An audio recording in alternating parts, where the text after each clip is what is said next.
ইনশাআল্লাহ ভাই, বাকি নামাজের পরে মসজিদে ইমানিকে নিয়ে কথা হইব। তোরা ভূগোল তরি কিন্তু বলবি, নাইলে সানডে মানডে কম্পোজ করে দিবি। বুঝে তো ব্যাপারটা।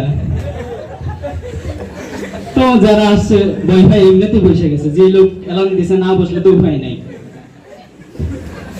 তো এবার আমাদের দ্বিতীয় মেহমান দিছে মান্নারে যে কিছু কথা বলেন।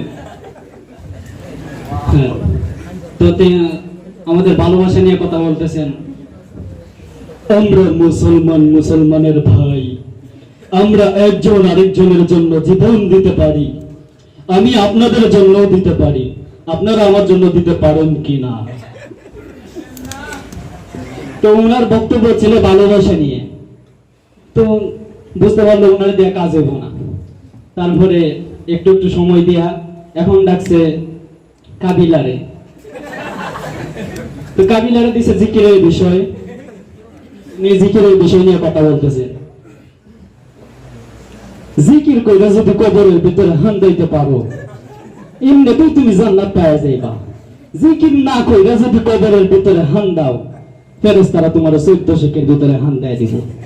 বুঝলা তো ব্যাপারটা? তো আমি 3টা খন্ড পারতাম, আরেকটা অধিবেশন দিতে পারি যদি আপনারা অনুমতি দেন। কি দেবনি?